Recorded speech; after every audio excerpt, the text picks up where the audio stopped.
have permission to be wrong. We have permission to screw up.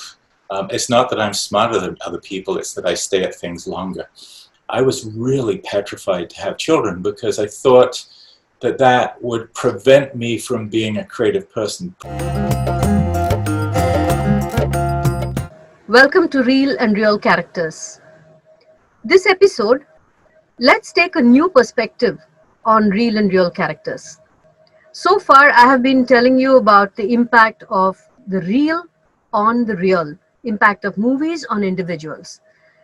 Now, let's try to see what is the impact that the real life has had on individuals, on filmmakers, that has made them put across a thought on screen, on reel, which is again what has impacted real life individuals.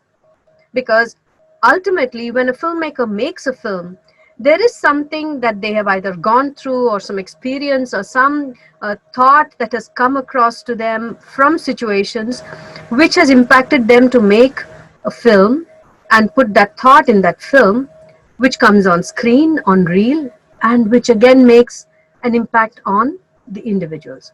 So here, this episode is about that. Last year, I had the opportunity to travel to Los Angeles to a film festival where the dance film that I had directed was being screened. And this person comes and sits next to me and tells me how he appreciates certain key aspects of the film which I had designed into it. And it was such a wonderful feeling to know that the thought with which you had put across those elements was actually being understood, that somebody actually got what you're trying to say. And that person was Densham. In this episode, I am truly honored to bring to you Densham. Densham is a British-Canadian film and television producer, writer, director, author and photographer. Known for his writing and producing films such as Robin Hood, Prince of Thieves, and television revivals of The Outer Limits and The Twilight Zone, as well as writing, producing and directing Moll Flanders for MGM.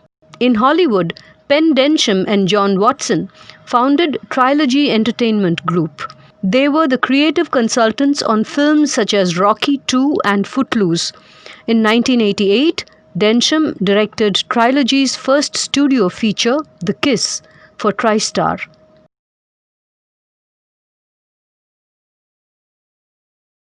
Welcome to Real and Real Characters, Pen. It's great to have you here. It's almost unreal for me because having met you there in LA and then coming here and reconnecting with you was something I didn't think would happen, but I'm so honored. It's a wonderful experience to have you back here talking to me again. So tell me, first, what did you think of the show Real and Real Characters? What was your reading of it? I saw a couple of the interviews that you had, and again, I was touched by the fact that these were very human interviews. They were not sort of PR pieces, or they were also because you expose yourself and your own feelings inside the interviews, so that really it seemed more like an engagement of creative people or people exploring life and its meanings. The one with the gentleman who was the military officer and the sense of pride in the people that had bravery and stood up, and that's a universal belief. I mean, they're heroes, and I'm as you know, a philosopher. I'm a second-rate philosopher because I left school at 15, and all my philosophy is just whatever fascinates me. And I'm very moved by altruism. I'm also very moved by a sense that we're very privileged as artists, in that we're able to live a life that's very free to explore, and also a life to feel the pain of anxiety of are we going to earn any money, is our work any good, and all of those reflexive issues that come with creativity. And 2 or 3 times in my life, people have reached out and helped me go over one of those burdens, and then something extraordinary has come out of it. And so I try to be one of the explorers that also shares back. And my rule is ignore everything I say that goes against your instincts, because those are sacred. Those are the things that make you magical. And a lot of the systems which your show was sort of like fighting against was to tell people how to do things, to get it right. And if you're getting it right, that means you're copying what someone else did. And sometimes you're copying what an academic believes they did. And I think creativity is much more elusive and strange and beautiful and instinctual. And that, we don't train people to let themselves feel how to create very often. And so part of my goal, and the thing I saw in the interviews, was this mutual sense of we're explorers and we have permission to be wrong.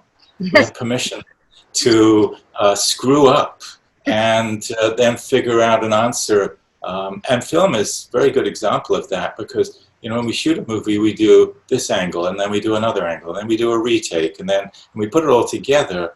And when it works right, it looks like it's one effortless flow. But in fact, we don't necessarily treat ourselves that way. We don't treat our kids like that and say, yeah, I don't mind how many times you try and get this right. And you integrate all the different things you've learned from trying to get it right, and you have a better ability to succeed. That should be what an education is, rather than, well, this guy got it right, he's Einstein, and therefore you're much dumber than he is. And one of my favorite Einstein quotes is, it's not that I'm smarter than other people, it's that I stay at things longer. Absolutely. This is exactly what I think is missing in our education system here, All the children are told to reach up to a particular mark or a standard or a grade, and then we have so many suicides, which is really very sad. And it's done with the best will in the world. It's done with the hope that these methods will give these people strengths. Yeah. There's a guy called Sir Ken Robinson who has one of the most watched TED Talks, and it's called Why Schools Kill Creativity. And it's funny. He is hilarious, but he's also very touching about finding your tribe, finding what you are naturally in your body as if it was an instrument, and then working with people who have worked with that instrument to bring out the best in you. There are some schools, obviously elegant, insightful schools or private schools or music schools that are using that education. But when you have to deal with thousands of people, you tend to get down to a reductive process and a mechanistic process. And then right and wrong becomes the answers, as opposed to how do you feel becomes the answer. So, one of the reasons that I write a few articles now and again, or I wrote a book on screenplay writing, was to try and touch that process and to say there are other ways of looking at what you create that might help you, free you, because the truest, greatest creativity is to find your voice and to discover what your natural, organic, creative energy is, and then to harness that.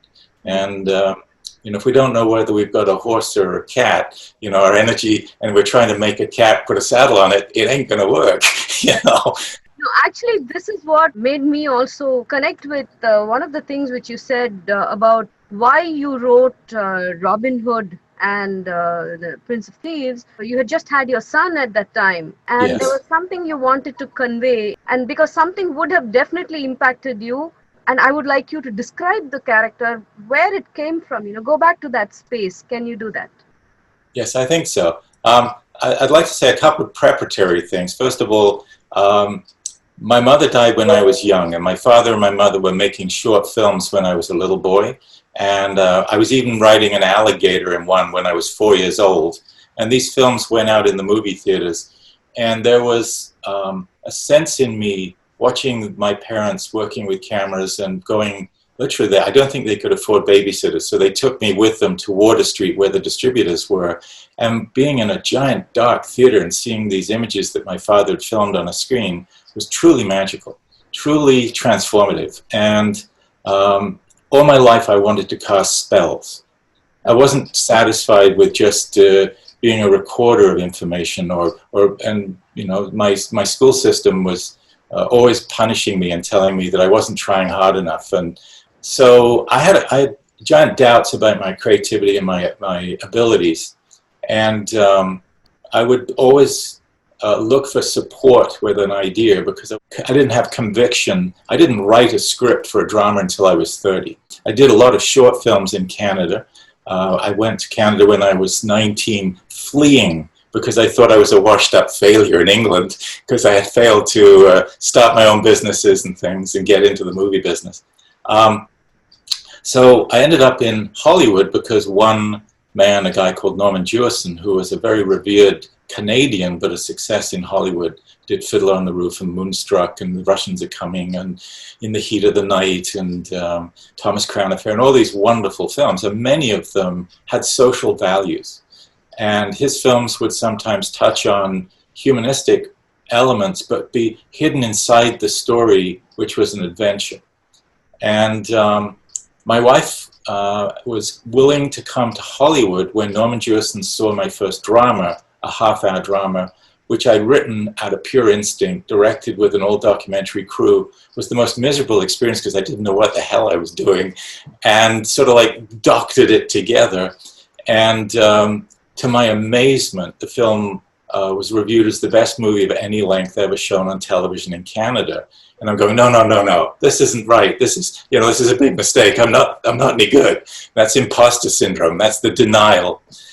My wife was willing to support me while Norman Jewison wanted to mentor me in Hollywood. And my partner, John, who worked with me in Canada for 10 years making films there, we came to try and learn the business.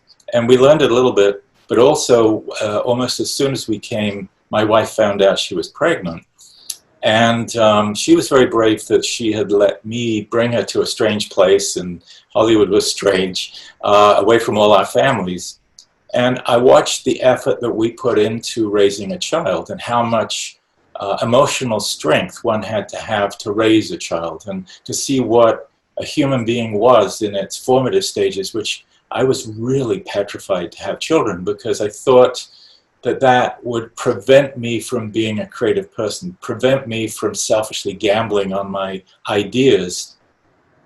And the idea of a child, having lived in a house after my mother died with a very manic and disturbed stepmother, and having seen my father have children with them, and the negativity and the screaming matches and the horror of it, I didn't want to go through that. But I had a great trust in my wife, and we ended up having a son. And I realized that it didn't prevent me from being who I was. That in fact it enriched me. It gave me an understanding of how my mother must have looked at me. How you can't, if you're a pretty reasonable human, not love your child and not want the best for it, not invest and get joy from a smile. And we were living in Hollywood at that time when Stallone and Schwarzenegger, and I'd worked with both of them, were making movies where human beings were used like target practice. Commando, where the guns fly and bodies fly. Any problems? And I'm looking at that and going, these people were creatures that people put lives into and invested in, and we're just decimating them as if they're a sport. And I wanted to make a different kind of film, and I called those people the takers of life, and I wanted to make a film that spoke to what I called a maker of life, which was someone who was willing to stand between someone else's pain and difficulty and risk their own life so they could have a future. And it was really to say, this was a world that my son was going to grow up in, and maybe we needed more altruistic heroes. And was it possible to make a film that would speak like to that value? To know more about the movie that Penn made that would speak to the altruistic value that he wanted his son to grow up with, well, you'll have to wait for the next episode. On the advice of well-wishers, I will be presenting the interviews in 2 or 3 episodes, just so that the episodes are not too long, and also because it gives me the leeway to discuss certain key points that the person has said and what that evokes in me. Penn spoke about the need for youngsters to explore their own creativity, that they should not be boxed in by standards that others have put upon them. Just extend this a little bit. What else is boxing in the minds of these young people? Let us, for example, take the influence of movies on young minds. Penn felt that the mindless shooting that is shown in movies like, say, Commando had to be countered.